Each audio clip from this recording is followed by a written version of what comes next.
So yesterday it got confirmed that we are in for a surprise next week, and to be very clear, a new surprise. So I guess the big question is, hey, what on earth is that surprise gonna be, right? Now, thank you to Lejeune, who I'm sure most of you guys are familiar with. If you're not, he's another cool dude who covers this game. He done a interview, or I guess you could say like a podcast, whatever you want to call it. Basically what we would usually see with Phil, who is of course one of the directors for this game. And he went ahead and broke down a few things, right? And there's a lot to take away from it, so that's what we're going to be talking about in this video, because they done it again. They done it again 2 days ago, and now they've done it again, which is regarding that Spider-Man stuff, which at this moment in time, you guys know exactly how I feel about this whole scenario. It's very much a hate-love relationship right now with Marvel's Avengers. It feels so strange, and I just can't really put my finger on why that's the case exactly, like the 100% solid reason, but hopefully you guys can get how I feel and what I mean. But let me just dive into what's actually going to be going down next week and what this surprise is meant to be. So it's been confirmed that there is a patch that's coming next week. Some gear that was doing way too much damage is now getting a fixed, so we are talking nerfing, which is always really fun when that happens in updates in video games. There was also a vibranium status effect visual glitch, and then it says there's going to be a new daily and weekly mission chain alongside a brand new surprise. Now, this is where things get a little bit more interesting, because Phil went to go ahead and add two things. A, we'll talk about Spider-Man soon, and B, it's all about the roadmap. So, I guess, you know, you kind of put two and two together. We were speaking about this literally a matter of 2 days ago, right? When I was saying 9 days left, because that was when the 1 year anniversary is for Marvel's Avengers, of course. We've been saying it's an absolute no-brainer for them to go ahead and drop the roadmap on the 1 year anniversary. But of course, when we get told we're going to be talking about Spider-Man soon, and we're going to be seeing the roadmap, it's like, okay, is it going to be that roadmap that just drops the whole, well, I mean, pretty self-explanatory, right? The whole roadmap for 2021/2022, but is it then going to go a little bit more in depth? Like if it was a roadmap and it said, hey, here you go, there's going to be Spider-Man in December, would it be then followed by like a trailer or another sort of visual teaser for Spider-Man? That's my question, but really coming down to the basics, and I've been saying this for a while, it's like I'm really excited, and I just feel like there is that level of excitement, right, for the DLC stuff, and it's always gonna probably be that way when they add really important characters in, Black Panther being one of the biggest characters that they've added right now. Then of course the Spider-Man DLC, it's like it's always a great build up to that stuff, but then I don't know, it's like how do you feel about that stuff after, right? So I don't want to, in this case, put all my eggs in one basket, because when we look at the future of this game right now, it's very much in a rocky plank, I guess you could say, if that even makes sense. But hopefully, again, you see what I'm trying to actually explain there. But I think with this whole thing, and I've been reading a lot of comments, right, I'm really excited for the Spider-Man DLC. But there's two things, and I'm actually going to point out two comments as well in a second on yesterday's video. But the thing is, and it's like a real problem that you have to almost think like, what would the solution to that be? Spider-Man's character, I think a lot of people are going to have a lot of expectations for him in general, like very high expectations, simply because of how high the bar was set by Insomniac Games, and it really doesn't go any further than that. It's almost going to be like a B-Tech Spider-Man and then like the Spider-Man. That's kind of like, I'm guessing how majority of the community will feel.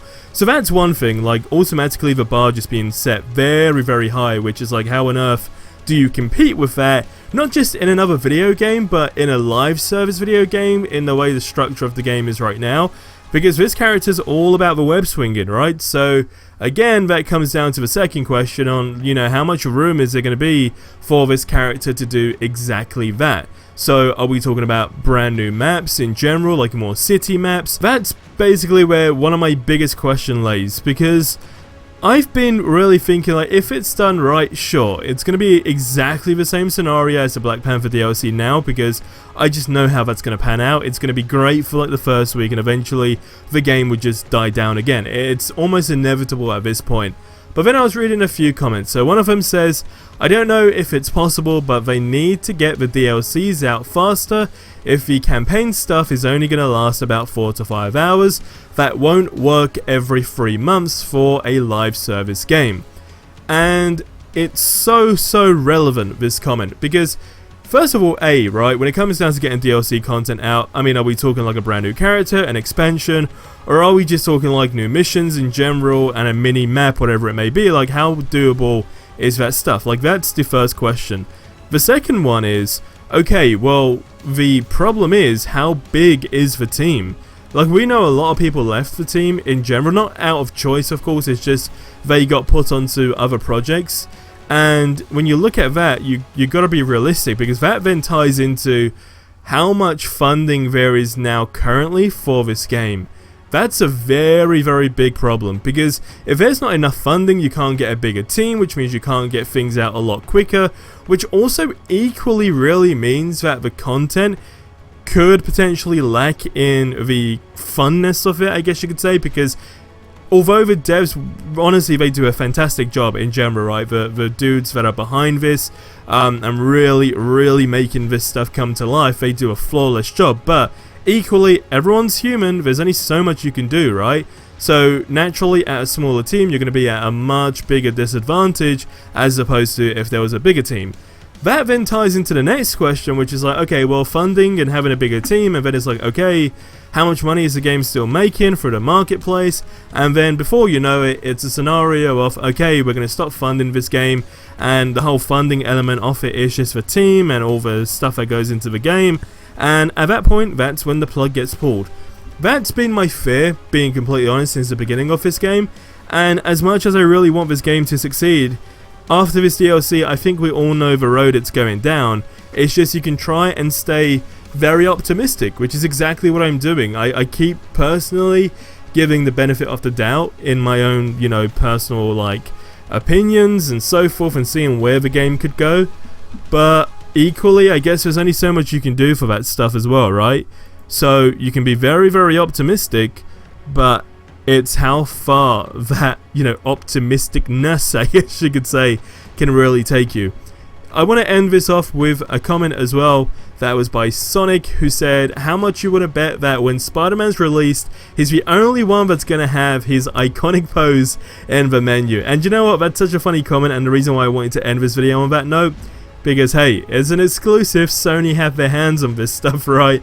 So it's going to be one of those big things. But I'm excited for whatever this surprise is next week. Again, don't take my word for it, but you kind of put 2 and 2 together, and it's not really rocket science. It's just probably going to be the Roadmap 2.0, which I'm always going to be big anyway, because, you know, it's like, hey, what's actually going to be going down, right, in the next year for the game?